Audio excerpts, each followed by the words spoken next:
Soren Kierkegaard said, "Life can only be understood backwards. However, it must be lived forwards."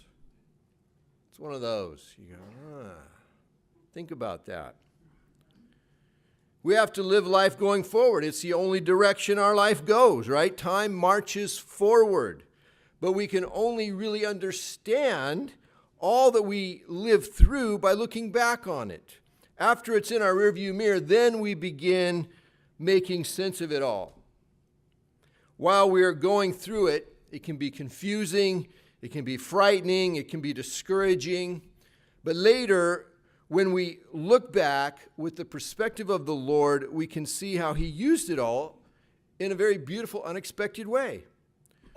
We can trust the Lord even in the middle of the crazy stuff. Now we're beginning a new section of Genesis today, which will take us to the end of the book. The main character of this final section of Genesis is Jacob's son, Joseph. And this is one of my favorite sections of the book of Genesis. And if you have read the book of Genesis before, it's probably one of your favorite sections too. This is just one of the best stories in the Bible, the story of Joseph. Joseph, he stands out as one of the few truly heroic characters in the Bible. He had tremendous faith. He had enormous courage. He had a godly character. He was wise beyond his years. He was a great leader of people. He had a sensitive heart. He was humble. And God's hand was on his life. He didn't always have an easy life, though. He didn't live in a bubble free from suffering and hardship. He faced some very difficult trials in his life. He found himself hated and forsaken by his family and his friends. He was betrayed by those he loved. He was punished and imprisoned for crimes he didn't commit. He faced temptations and tests of character that would crush most of us. There's an unstated expectation about life that many people share that goes something like this. If you are a good person, then you should be exempt from suffering. Bad things are not supposed to happen to good people. Yeah, see, all it takes is a few days in this life, and you go, yeah, I wish that were true. Joseph was as good of a person as ever walked on this planet, short of Jesus Christ. He wasn't perfect, but he was, by any sane person's standards, considered a very good person. And yet he suffered. His life is filled with a great deal of suffering during an extended period of his life. See, none of us are exempt from suffering, and suffering is not an indication by itself that God is with you or not, that God is happy with you or not, that God is using you or not. Bad things happen to both good people and bad people. The person who lives by faith sees their life as part of God's larger story rather than seeing their life as its own individual, isolated existence with its own self-contained, self-centered meaning and purpose. When we have a small, isolated view of our life that doesn't reach beyond me, then we're constantly being upset by the stuff of life because it isn't going my way and it isn't fulfilling my will and purpose. The truth is, it isn't about my way. I'm part of a larger story, God's story, and it's my privilege to play a part in that story. When we get our attention off of ourselves and onto Him and His story, we begin to experience that full, joyful life that Jesus promises us. Tragedy and suffering can take us in one of two directions. We can become bitter and resentful about life and grow hard and callous, or we can let suffering impact us in a positive way. growing the character traits of humility and compassion and patience. And this is how Joseph responds to the suffering in his life. Joseph's perspective in life, it enabled him to live above his circumstances rather than letting his circumstances drag him down. He lived out what Paul encourages us to do in his second letter of 2 Corinthians when he wrote in 2 Corinthians 4:16, "Therefore we do not lose heart. Though outwardly we are wasting away, yet inwardly we are being renewed day by day. For our light and momentary troubles are achieving for us an eternal glory that far outweighs them all. So we fix our eyes not on what is seen, but on what is unseen. Since what is seen is temporary, but what is unseen is eternal." Joseph is the firstborn son of Jacob's wife, Rachel. Joseph's father, Jacob, had two wives, as you might remember, Rachel and Leah. Jacob fell for Rachel the moment he laid eyes on her. Rachel's older sister, Leah, on the other hand, didn't interest Jacob. Their father, Laban, knowing he was going to have some trouble getting a suitable husband for Leah, he tricked Jacob into marrying both of his daughters, Leah and Rachel. Each sister had been given a maidservant when they got married, which they then each in turn gave to Jacob as concubines to have children with. So Jacob ended up with 4 women to bear children for him.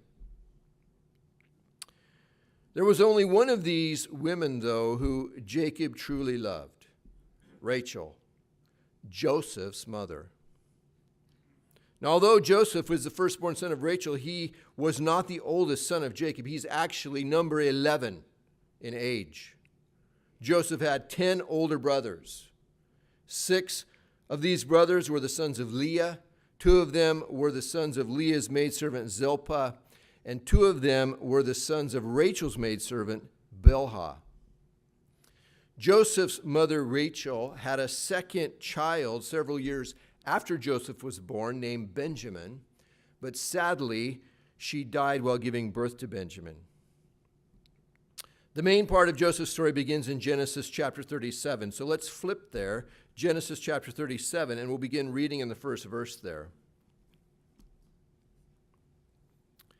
It says, Jacob lived in the land where his father had stayed, the land of Canaan. This is the account of Jacob's family line. Joseph, a young man of 17, was tending the flocks with his brothers, the sons of Bilhah and the sons of Zilpah, his father's wives, and he brought their father a bad report about them. Now, although it says that this is the account of Jacob's family line, it's mostly an account of the life of Joseph. The story picks up when Joseph is 17 years old. All of Jacob's sons, they're working as shepherds here, tending the family's flocks. That's their business. And they all work in the family business.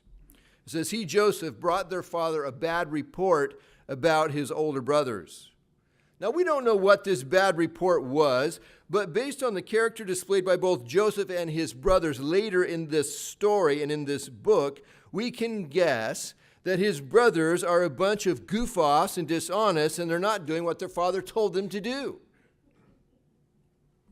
Joseph, he had a very strong sense of responsibility and obligation to those in authority over him, and we will see that again and again in his story. So when he observed his older brothers doing things that he knew they weren't supposed to be doing, his conscience won't let him just turn the other way. Instead, he goes and he tells his father.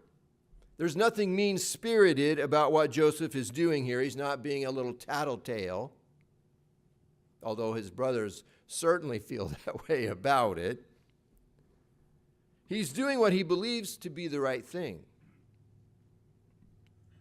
So the picture of Joseph that we are given here is of a young man, mature beyond his years, very responsible with a strong moral compass. Verse 3, now Israel, or Jacob, you remember? Jacob and Israel are the same guy. Now Israel loved Joseph more than any of his other sons because he had been born to him in his old age, and he made an ornate robe for him. When his brothers saw that their father loved him more than any of them, they hated him and could not speak a kind word to him. So it says now Israel or Jacob, he loved Joseph more than any of his other sons. The special love that Jacob had for his wife Rachel has carried over to his firstborn son by her. This love is amplified then even more when Rachel dies while giving birth to her second son Benjamin. For Jacob, there was a sense in which Rachel lives on through Joseph. So his heart is drawn to Joseph in a very deep way. Jacob, he grew up in a family where favoritism was rampant, and it caused terrible damage in his own family. You might remember Jacob's father Isaac loved Jacob's brother Esau most, and he didn't refrain from showing that favoritism. At the same time, Jacob's mother Rebekah favored him over his brother Esau, and she didn't refrain from showing that favoritism. We would think that Jacob, of all people, would try to avoid favoritism in his own family. But he repeats the same mistakes of his own father and mother, showing favoritism toward Joseph over his other children. It's scary, isn't it, to see the same bad patterns of our parents repeated in our own lives? It happens again and again, doesn't it? Well, it says Jacob made an ornate robe for his son Joseph. So it was bad enough that Jacob favored Joseph over his other sons, but he basically puts a billboard on Joseph with this special robe that says, "This is my favorite son." There's been a lot of discussion among Bible scholars about the particulars of this robe. Some think that it was a robe or coat made of many different colors or threads or pieces of cloth. You may have heard of Joseph's coat of many colors. Some think that it was a coat with decorative applique or jangly metal pieces on it, bling all over it of some kind. Some think that it was a coat with long sleeves like royalty wore, rather than the traditional sleeveless coats worn by the common worker people. So he was treating his son as royalty. You don't go out and work like the other sons. You wear a long sleeve coat. You stay back with me, kind of thing. Now, this special robe or coat, whatever it was, it set Joseph apart from his brothers as the special one, his favorite, his pet. Joseph was given special privileges and the best of everything. Well, combining Joseph's outstanding character and natural talents, along with his father's gross favoritism, it created a wide gulf between Joseph and his older brothers and an environment for bitter resentment to grow. Do you remember that kid who was always smarter than everyone else? He always followed the rules. He always sat in the front row. He always had his homework done. He always was the first one to raise his hand in class. Always volunteered to stay in at recess to help the teacher. Always did the extra credit assignments. The one. Well, that was Joseph. It says, when his brothers saw that their father loved him more than any of them, they hated him and could not speak a kind word to him. Notice the word used here to describe the brothers' feelings toward Joseph. It says they hated him. The word translated hated in the Hebrew means hated. You like that? It expresses an attitude of detesting him, despising him, wishing to have no contact or relationship with him at all. They hated him. They probably had some bitterness toward their father too. This is a family full of strife and division. Verse 5. Joseph had a dream, and when he told it to his brothers, they hated him all the more. He said to them, "Listen to this dream I had. We were binding sheaves of grain out in the field when suddenly my sheaf rose and stood upright, while your sheaves gathered around mine and bowed down to it." You may have wanted to keep this dream to yourself, Joseph. I don't know. His brother said to him, "Do you intend to reign over us? Will you actually rule us?" And they hated him all the more because of his dream and what he had said. So Joseph's dream, which suggests that he will rule over his brothers one day, only adds fuel to the fire of their hatred for him. Now, for those of you who may not know much about farming, a sheaf is a bundle of cut stalks of grain. And I dug this artist's rendering out of Joseph's dream to help you visualize that, showing the sheaves of grain representing his brothers bowing down to his sheaf of grain. Then he had another dream, and he told it to his brothers. "Listen," he said, "I had another dream, and this time the sun and moon and 11 stars were bowing down to me." When he told his father as well as his brothers, his father rebuked him and said, "What is this dream you had? Will your mother and I and your brothers actually come and bow down to the ground before you?" His brothers were jealous of him, but his father kept the matter in mind. So Joseph has another dream, which suggests that he will not only rule over his brothers, but over his entire family, including his parents. They will all be in subjection to him one day. Well, his brothers, as expected, they just hate him all the more. His father, Jacob, although he reproves Joseph for what he says, it says he kept the matter in mind. In other words, his father ponders what this might mean. See, Jacob himself, he's received revelations from God before about his own future. So as uncomfortable as this dream by Joseph made Jacob feel, he has to consider the possibilities that it raises. Perhaps Joseph would indeed rule over the rest of them someday. Perhaps God had some future plan for his son. He would keep these things in his heart and watch what the Lord might do.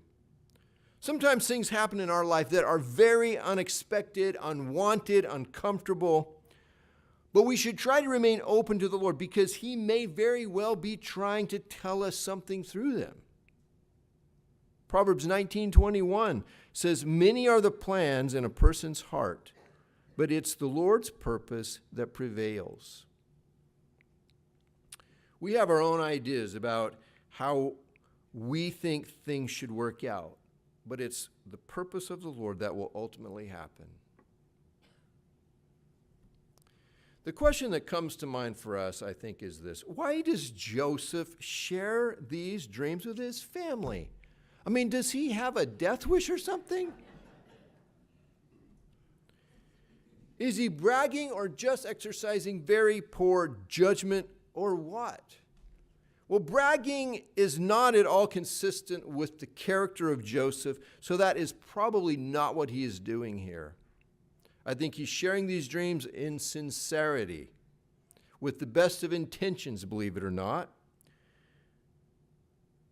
It appears at this time in his life, Joseph is a little naive and gullible. And we'll see that come up in the next story even more so. But before moving forward in the story, I want us to notice the pressure and the isolation that continues to increase in Joseph's life. It ratchets up higher and higher as the story progresses. In verse 2, Joseph gives a bad report about his brothers. It doesn't make him popular with them. In verse 4, the obvious favoritism shown by his father and the special robe that he gives him, it causes his brothers to hate him so much that it says they can't even speak a nice word to him anymore. Verse 8, the brothers hear his dream. and it pours gasoline on the fires of their hatred for him. Then in verse 9, they hear about his second dream, and they hate him all the more. And in verse 10, even his relationship with his father begins to be strained because of this dream. Joseph is isolated from virtually everyone at this point. Verse 12, now his brothers had gone to graze their father's flocks near Shechem, and Israel, or Jacob, said to Joseph, as you know, your brothers are grazing the flocks near Shechem. Come, I am going to send you to them. Very well, he replied. So he said to him, go and see if all is well with your brothers and with the flocks, and bring word back to me. Then he sent him off from the valley of Hebron. When Joseph arrived at Shechem, a man found him wandering around in the fields and asked him, what are you looking for? He replied, I'm looking for my brothers. Can you tell me where they are grazing their flocks? They've moved on from here, the man answered. I heard them say, let's go to Dothan. So Joseph went after his brothers and found them near Dothan. You might remember, Shechem is the place where Jacob's sons had carried out that terrible act of violence, slaughtering all of the men in the town. Do you remember that? Knowing that his sons are grazing the flocks near Shechem may be the reason why Jacob is worrying about their well-being. He may have feared that they have run into trouble with some of the local people who have recognized who they are, perhaps. So he sends Joseph to check on him. And by the time Joseph catches up with them, they are some 50 miles north of home, near Dothan. Verse 18, but they saw him in the distance, the brothers, and before he reached them, they plotted to kill him.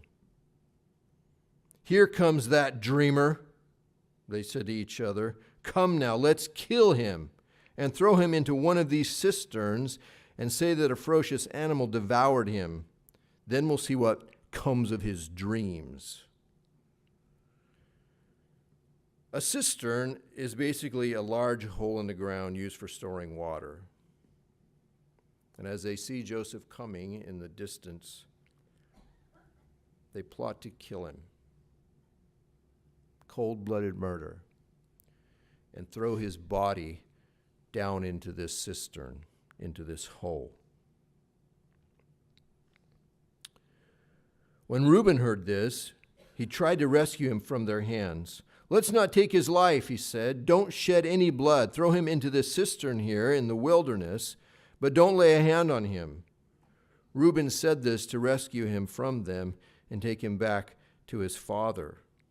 Reuben, the oldest of Jacob's sons, he appears to have been away when the initial plan to murder Joseph was hatched. So when he rejoins the others, he isn't on board with killing Joseph. He goes, oh, no, I'm not okay with that. He suggested they just throw him into the cistern, and then Reuben is planning to come back later and rescue Joseph and get him back to their father before any other harm takes place. So when Joseph came to his brothers, they stripped him of his robe, the ornate robe he was wearing, and they took him and threw him into the cistern. The cistern was empty. There was no water in it. The first thing they do is they take that robe off. It irks them. So they take that off and then they throw him into the cistern. 25. As they sat down to eat their meal, they looked up and saw a caravan of Ishmaelites coming from Gilead. Their camels were loaded with spices, balm, and myrrh, and they were on their way to take them down to Egypt. Judah said to his brothers, what will we gain if we kill our brother and cover his blood? Come, let's sell him to the Ishmaelites and not lay our hands on him. After all, he's our brother, our own flesh and blood.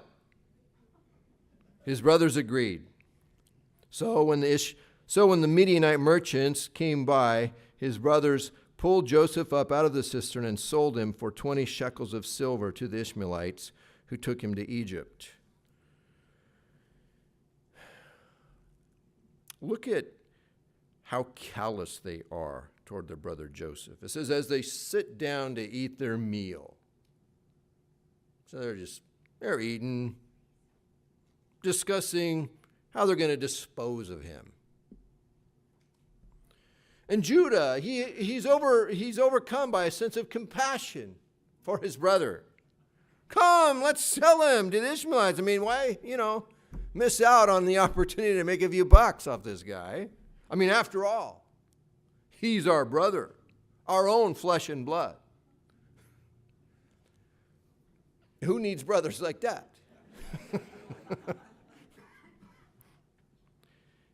It's interesting to consider that the Ishmaelite traders that they sell Joseph to, they're descendants of Ishmael, the son of their own great-grandfather Abraham that he had with Sarah's slave Hagar.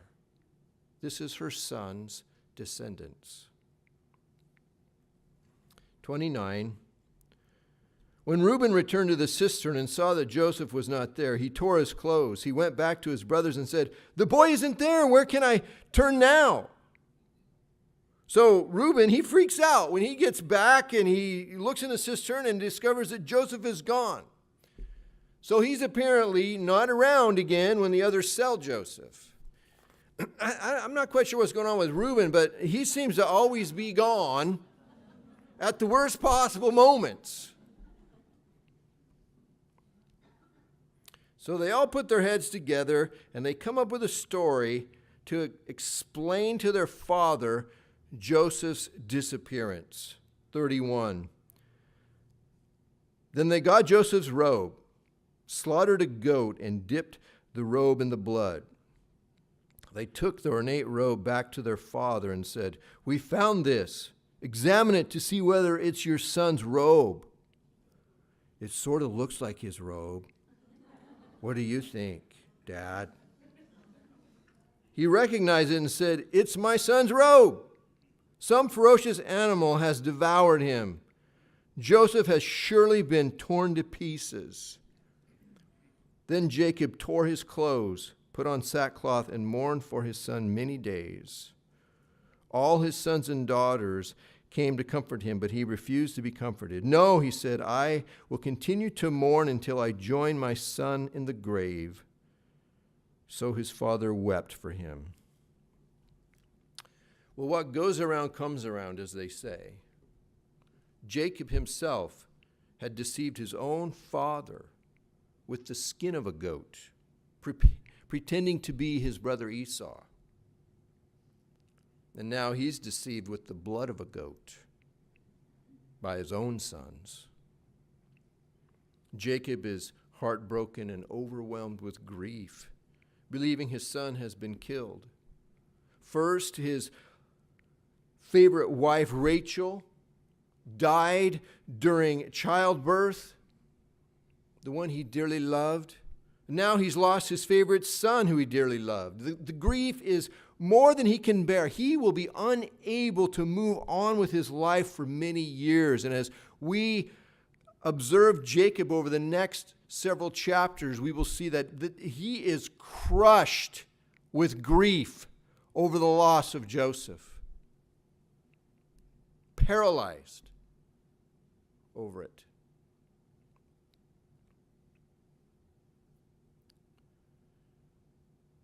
The chapter ends with verse 36. Meanwhile, the Midianites sold Joseph in Egypt to Potiphar, one of Pharaoh's officials, the captain of his guard. So Joseph is taken on down to Egypt and sold as a slave to a man named Potiphar, an official for the Pharaoh of Egypt. Jacob thinks he's dead. The boys know that he is a slave somewhere.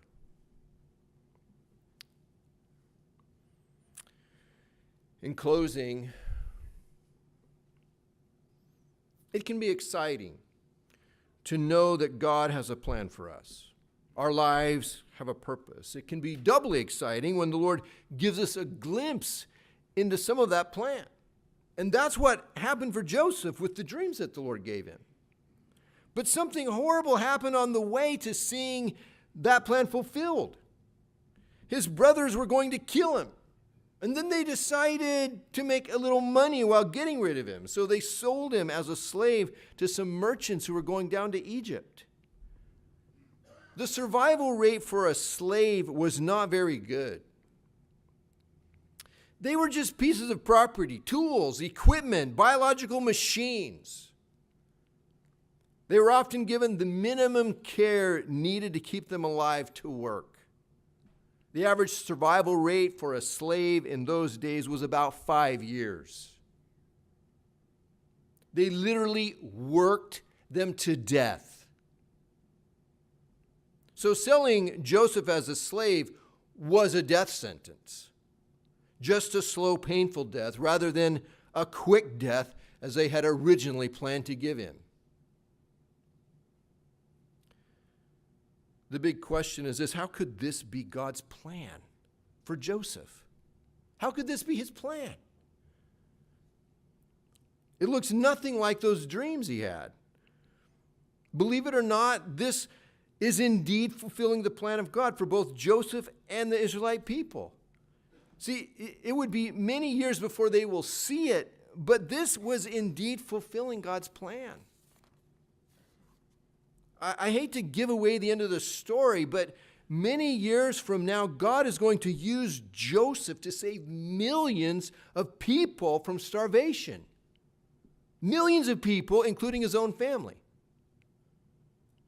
Look at what Joseph was going to say to his brothers many years from now when they're reunited again in Egypt. And then after today, you need to forget all this as we look at the rest of the story, okay? But you need this piece of information for today. In Genesis chapter 50, verse 20, Joseph said this to his brothers. He says, "You intended to harm me, but God intended it for good, to accomplish what is now being done, the saving of many lives." Do you ever feel like God's plan for you isn't happening?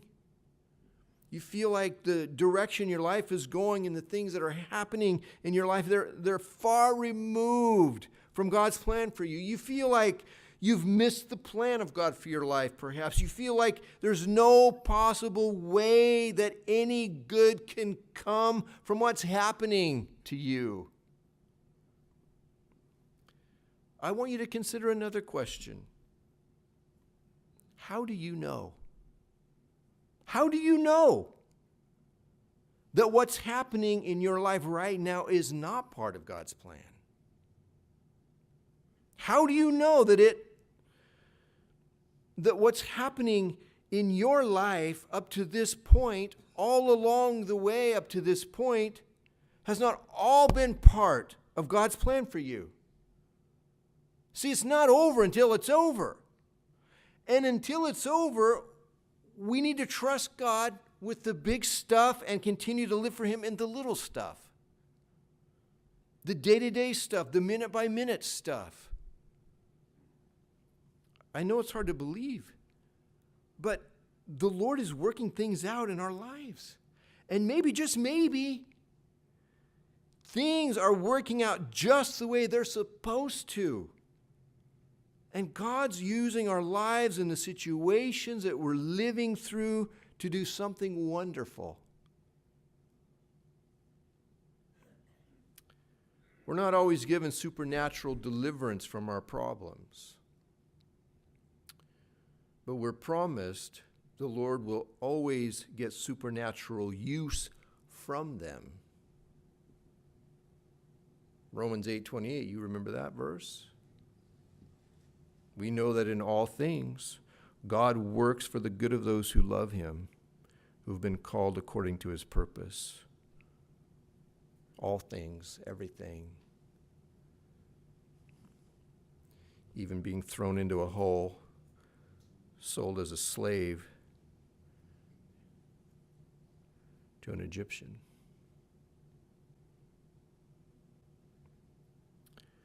Milo Arnold said, "Those who turn back know only the ordeal, but they who persevere remember the adventure." Don't give up. Don't turn back. Keep moving forward. Keep trusting the Lord. It's not over. And He's promised to work all things for good in your life. If you will trust Him, follow Him, embrace Him. Let's bow our heads.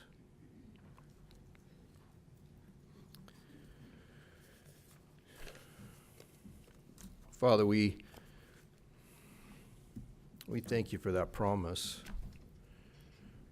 that all things in our life, even the things that are painful and awful, that you're getting good out of all of it for our benefit and for your glory.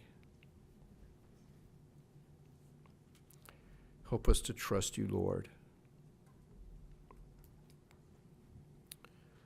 Help us to see ourselves as part of this larger story of yours rather than our own little story that just swirls around ourselves. I pray that you would encourage people today, Lord. Remind them of how precious they are to you, how much you love each one.